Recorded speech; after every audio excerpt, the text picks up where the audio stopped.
കഥ തുടരുകയാണ്. 1979 ഫെബ്രുവരിയിലാണ് ചരൺ സിംഗ് ധനകാര്യമന്ത്രിയായി മൊറാർജി മന്ത്രിസഭയിൽ തിരിച്ചെത്തുന്നത്. ഉപപ്രധാനമന്ത്രിയുമാണ് എന്ന് പറഞ്ഞല്ലോ. ധനകാര്യമന്ത്രി ചരൺ സിംഗിൻ്റെ ആദ്യത്തെ ബജറ്റ് കർഷകർക്കുള്ള ഒരു സമ്മാനക്കൂടയായിരുന്നു എന്ന് പറയാം. വളം, ജലസേചന സൗകര്യം എന്നിവയൊക്കെ വാരിക്കോരി കൊടുത്തു. നികുതി ഇളവുകൾ ഒഴുകി. ഇതൊക്കെയും ഗ്രാമീണ ഇന്ത്യയിൽ സർക്കാരിന് നല്ല പ്രതിച്ഛായയും ഉണ്ടാക്കി കൊടുത്തു. എന്നാൽ ജനതാ പാർട്ടിക്ക് അകത്തെ കഥ കൊയ്ത്തു കഴിഞ്ഞ കൂട്ടുകുടുംബത്തിലെ കഥയായിരുന്നു. വിളവ് പങ്കുവെക്കാനായപ്പോൾ ചേരിപ്പോരും.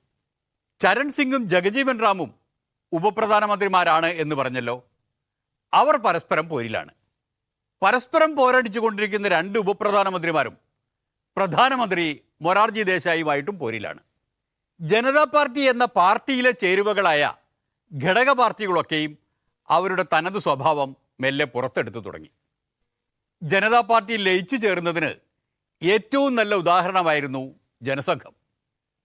തൻ്റെ പഴയ പാർട്ടി ചത്തു മണ്ണടിഞ്ഞു എന്നാണ് 1977 അടൽ ബിഹാരി വാജ്പേയി പ്രഖ്യാപിച്ചിരുന്നത്.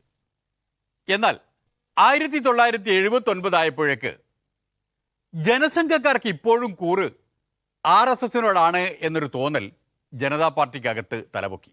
ജനസംഘം പശ്ചാത്തലമുള്ള മന്ത്രിമാരെയും MP-മാരെയും നിയന്ത്രിക്കുന്നത് RSS ആണ് എന്ന അഭിപ്രായം ബലപ്പെട്ടു. എന്നാൽ അവരാകട്ടെ അത് നിഷേധിക്കാൻ തയ്യാറായുമില്ല. RSS എന്നാൽ ഒരു സാംസ്കാരിക സംഘടനയാണ് എന്നൊരു സിദ്ധാന്തം അവർ ഉരുട്ടിക്കൊണ്ടുവന്നു. അകത്തെ തർക്കത്തിൽ ജനസംഘക്കാർ പ്രധാനമന്ത്രി മൊറാർജി ദേശായിയോടൊപ്പമായിരുന്നു. സോഷ്യലിസ്റ്റുകാർ ചരൺ സിംഗിനോടൊപ്പവും. തർക്കത്തിയിൽ എണ്ണ ഒഴിക്കാനായി സോഷ്യലിസ്റ്റുകാർ ദയാംഗത്വ പ്രശ്നം ഉയർത്തിക്കൊണ്ടുവന്നു. RSSലും ജനതാ പാർട്ടിയിലും ഒരേ സമയത്ത് അംഗത്വം എടുത്തുകൂടാ എന്നതാണ് പ്രശ്നം, ദയാംഗത്വ പ്രശ്നം. അതിൽ തർക്കിച്ചുകൊണ്ടാണ് ജനതാ സർക്കാരിൻ്റെ 2ാം വാർഷികം കടന്നു വരുന്നത്. കഥയിൽ അങ്ങനെ പലതും കാണാനുണ്ട്.